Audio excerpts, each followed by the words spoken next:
Bonjour éclaireur Pro-Vérité, bonjour à tous mes condisciples de la classe éclaireur Pro-Vérité. Mon édito aujourd'hui a pour titre Monologue d'un manipulé.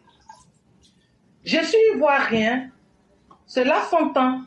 Je ne comprends rien à ce qui se passe autour de moi. Les pays limitrophes de mon pays sont déjà très loin pour moi. Alors, comment puis-je faire pour être au fait du reste du monde? Tout ce que je dis, on me le fait dire. Et pourtant, depuis un certain temps, nous vivons dans la quiétude, dans la paix. Mais on me dit de suivre un tel. C'est vrai que j'ai conscience que le présent président est meilleur à tout point. Mais il n'est pas des miens. Or, c'est ce qu'on me fait croire. Or, celui qu'on me demande d'être le partisan porte bien un nom d'origine exogène à mon pays. N'était-ce pas interdit dans un passé très proche d'avoir, au-delà de la nationalité de soi-même, des aïeux ivoiriens, eux-mêmes descendants d'Ivoiriens d'origine? Est-ce vrai ce que dit Éclaireur Pro-Vérité?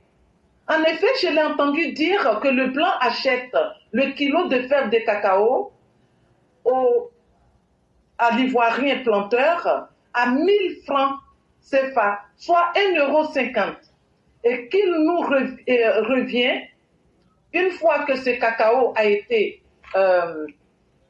transformé en chocolat, il nous revient et nous le vend à 4 voire 5 € chaque plaquette des 7 qu'il obtient d'un seul kilo qu'il a acheté.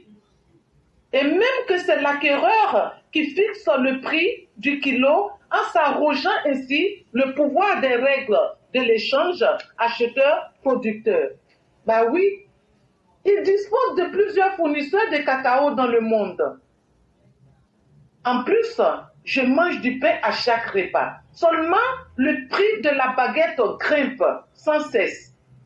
Et si je faisais travailler mes ménages afin de fabriquer mon propre pain à base de farine de manioc et de mil, je pourrais me procurer un four chez le forgeron du quartier. Mais je suis assis là, pensant que mon bonheur viendra de la poche d'un candidat à la prochaine élection présidentielle. Or, le président a pour rôle de créer les conditions de mon bien-être. Il est vrai que mon cerveau vient de quitter mon estomac pour reprendre sa place dans ma boîte crânienne. Je refuserai désormais de me laisser avoir. Merci, éclaireur Pro-Vérité. À bientôt. Merci infiniment, chère mère. Merci encore pour ce monologue. Le monologue, c'est quand quelqu'un se parle à lui seul.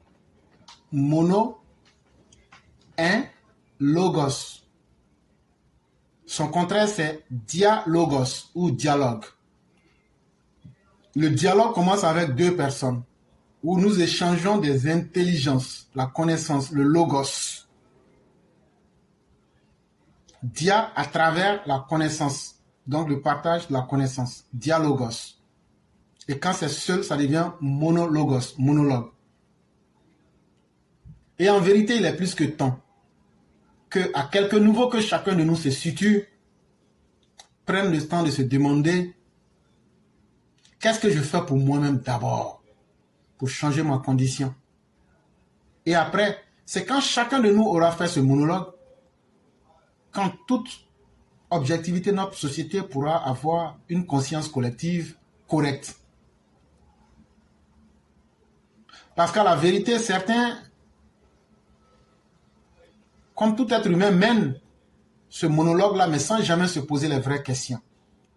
Et sans jamais accepter d'assumer nos vraies responsabilités.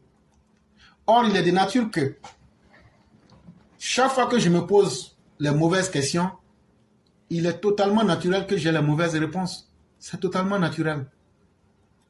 Et donc, chers Africains, surtout chers Ivoiriens, ceux qui avaient le cerveau dans le ventre, commencez à faire remonter un peu le cerveau vers la tête. Ce serait d'abord un début très difficile. C'est même vous tirer des cavernes, mais c'est le seul choix. que vous avez.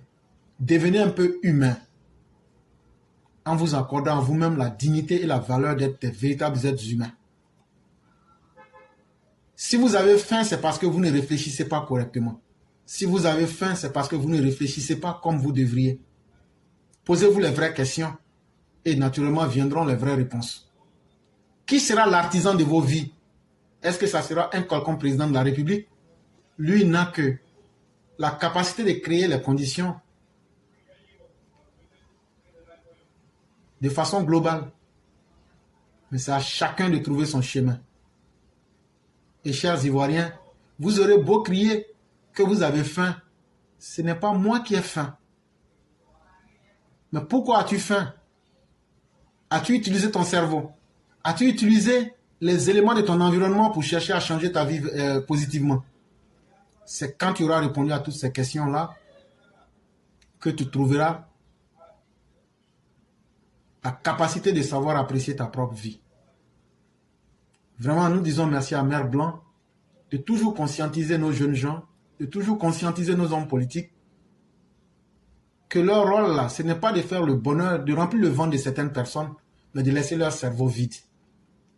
C'est cela qui deviennent encore plus dangereux pour la société. Mieux vaut laisser des cerveaux à moitié remplis et des ventres à moitié vides que de laisser des cerveaux vides et des ventres totalement remplis. Et donc, ne cherchons pas à faire le bonheur d'individus à travers leurs besoins les plus rapides, sans tenir compte même de la nécessité de notre société, sans tenir compte de ce qui peut arranger l'ensemble des Ivoiriens et sans tenir compte de l'avenir. Vraiment, merci.